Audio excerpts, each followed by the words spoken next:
Na oração que Jesus Cristo ensinou, não é à toa a frase que diz: seja feita a vossa vontade, assim na terra como no céu, e não nos deixeis cair em tentação, mas livrai-nos do mal. Escuta esse vídeo que eu vou colocar aqui. Ensina teus filhos desde pequenos que é a vontade de Deus em primeiro lugar, não a nossa, porque vai ser sempre a dele que vai prevalecer.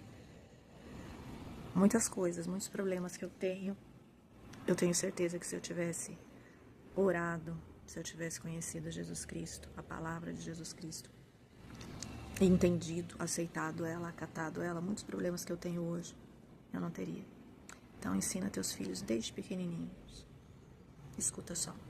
People say that how can God create so many gays if he condemns homosexuality? There's a false presupposition there, and it's that God created you the way that you were born. That's not true. You and I, we were born selfish.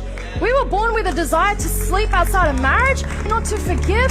We were born with a desire to rebel. God didn't create us like that. God created you and I with a free will, and God expects us to exercise that free will to decide, am I going to give in to my sinful desires, or am I going to choose Him?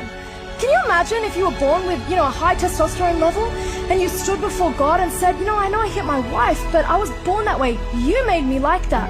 You created me that way. No, God would say, I expected you to call your body into submission, to make it a slave, and to decide I'm not giving into my sinful nature. How is that fair though? How is it fair that God knows that we have a sin nature, an inclination from the minute we are born to run towards wickedness? How is it fair that He expects us to control that? Well, maybe fair enough if it weren't for Jesus Christ and the fact that He went to the cross to crucify the power of sin and death.